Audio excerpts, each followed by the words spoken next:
Hey y'all, it's Wish Bang, and here's a quick snip of what I'll be breaking down on episode 23. Okay, y'all, I see a lot of confusion about whether your vote really matters, and sometimes I know that keeps people from getting involved, so let's get into it. I don't know how everyone else learns, but I like to gather as much facts about a situation so I can make an informed decision. So I'm hoping that I can share a little bit more insight into how this process actually works so people are less confused and more inspired to be involved. Okay, so here's what it is now. So you've moved into a new community, and now it's time to pick a community president. But there's two neighborhoods in the community. One has 50,000 residents and the other one has 5,000 residents. You live in a neighborhood where there's 50,000 residents, and in your mind you're thinking, we're deep, we're good. No matter what they say, we've got this. But the thing is, each neighborhood only gets the one vote. And it sounds standard, but there's a catch because the small neighborhood has 5,000 residents that share one vote, and the 50,000 residents share their one vote. That means each person in the small neighborhood has 1 in 5,000ths of a vote, while people in the bigger neighborhood have 1 in 50,000ths of a vote. So wait, why does the small neighborhood have more voting power per person?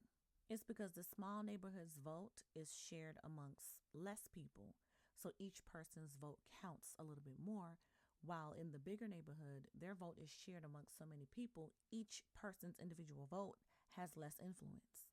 So even if all 50,000 people in a bigger neighborhood vote against the 5,000 in the smaller neighborhood, the neighborhoods still get only one vote. And that's how the smaller group ends up with more power per person. And that's ultimately how Congress works.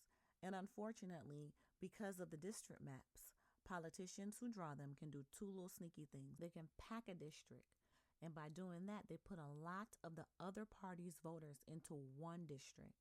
They'll win in their district, but then their vote doesn't help them anywhere else. Or they can crack. They can spread out other parties' voters across many districts so they can't win anywhere.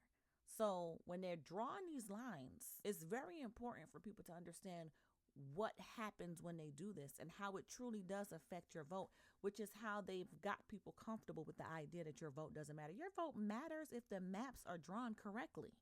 And when they do this, one party wins more seats, even if they don't get the most votes overall. And that's why Texas Republicans can dominate certain areas and why California is going to redraw their maps to give Democrats a better shot. So it's not just how many votes you get. It's where voters live and how the lines are drawn. Your vote definitely matters 100%. Only if the system itself is fair. And that's what we have to fight for. You must find your local civil-based committees who draws the district lines, called the Independent Redistricting Committee, the IRC. And if you don't have one in your state, maybe that's something we all need to be pushing for. Contact your state legislators and let them know, hey, we need an independent redistricting commission in our state to ensure that our voices matter.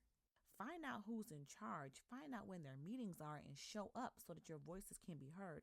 Because for far too long, we have allowed conservative white men to rule and dominate in a way that has been to our own detriment.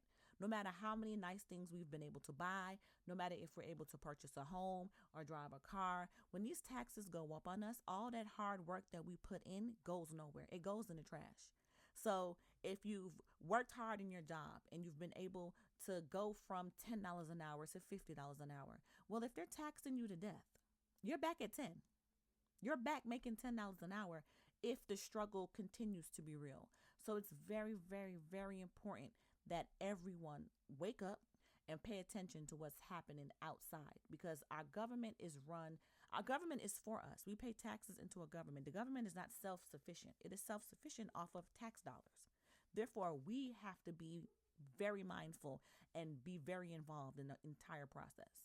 So please pay attention, get involved, and make your voice count, because fair maps mean fair representation for everyone.